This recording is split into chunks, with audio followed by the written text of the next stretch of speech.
If you guess St. Charles County is the fastest growing county in Missouri for the past 30 years, with over 5,000 new residents annually, you'd be correct.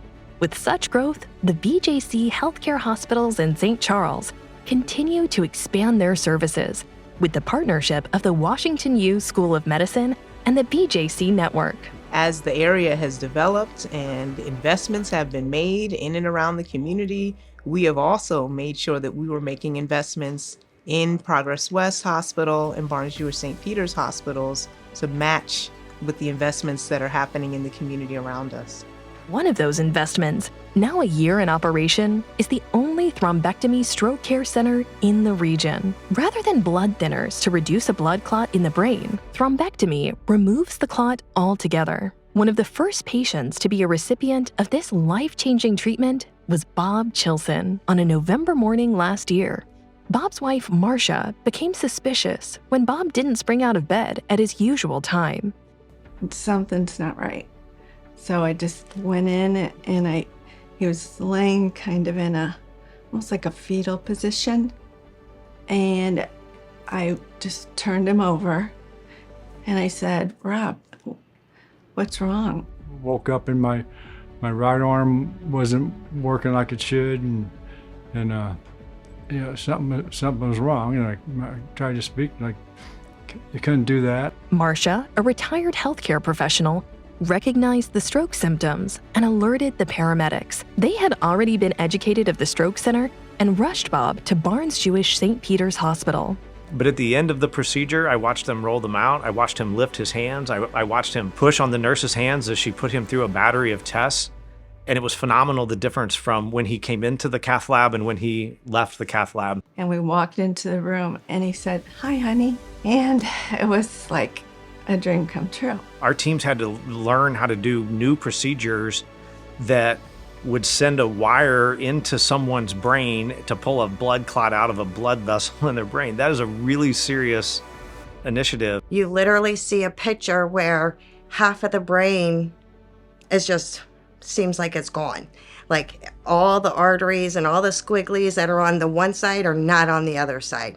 And then as you start doing those passes, you see it start coming back. One of the biggest concerns about stroke is that it's extremely time sensitive. As soon as the stroke happens, the brain tissue starts dying, up to 2 million brain cells a minute. We would run drills after drill after drill, trying to make our times tighter and tighter and tighter for the patient outcome. Another patient that suffered a stroke and was treated in the thrombectomy center was Mary Earhart. That morning I had a horrible, horrible headache, and I normally don't get headaches. My headache was right on that side where they pulled out the blood clots. Mary's outcome also has given her the ability to do the simple activities many of us take for granted.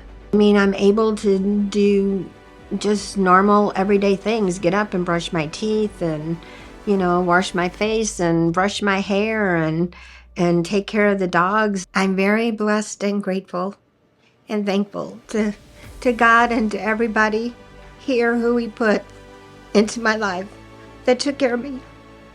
Fundamental difference that it makes on the lives of our patients and those patients' families, it's a game changer. While care for our typically older population advances, our youngest patients need specialized treatment as well. Heartwarming and remarkable stories take place in the Newborn Intensive Care Unit at Progress West Hospital as well. There, families and premature babies as early as 31 weeks can remain together in one of the 8 special care nurseries. So we were really excited to expand our services here so that we could keep those infants closer to home, care for them with our expertise, and include the families as well, instead of having a mother-baby separation or having a family travel far to get their infant the care that they needed. The NICU team not only cares for the babies, but provides guidance and therapy for their families as well. I see these infants in follow-up. I'm seeing them sit. I'm seeing them walk. I'm seeing them talk over the first few years of life. And these are things that these families couldn't even imagine at that day one, and anxious as I'm running to the operating room with them. One of those patients rushed to the operating room was Kayla Green.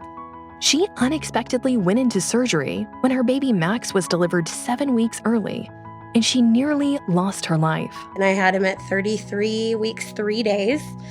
And I actually coded multiple times on the table through surgery. My epidural didn't work and they had to put me under.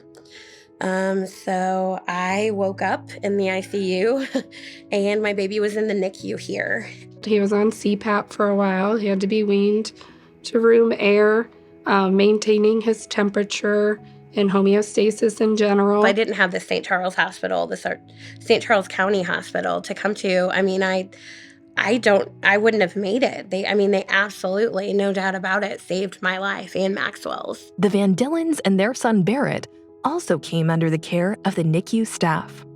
We knew that he was in good hands every day, leaving him. Barrett was born at Barnes Jewish Hospital. Soon after, he was transferred to the NICU at Progress West Hospital. It really warms my heart. Actually, it almost brings me to tears because I'm so passionate about what I do. And it's just amazing that it makes such an impact on their lives. The Barnes Drive was about 45 minutes from here. So yeah, it was a hike to get down there every day to see him. So when we found out that he could be transferred up here, it was a game changer. It's community support and donor generosity that makes stories like these and so many others a reality. When we hear these stories of patients and families who have been positively impacted, their lives improved and changed and even saved by the care that our team is offering, it absolutely makes me feel a lot of meaning, and I know that I'm where I'm supposed to be. It's those donations, it's those contributions, it's those folks who really want to use their resources to the benefit and for the help of others. It makes all the difference in the world. It is critically important that we have the support of donors and the support of our community in being able to continue this life-giving, life-changing, life-saving work. Trust us with your contributions. We are doing some absolutely phenomenal things, and we want to continue to do those things. We can make a big difference for a lot of people if we can just continue to progress down this pathway.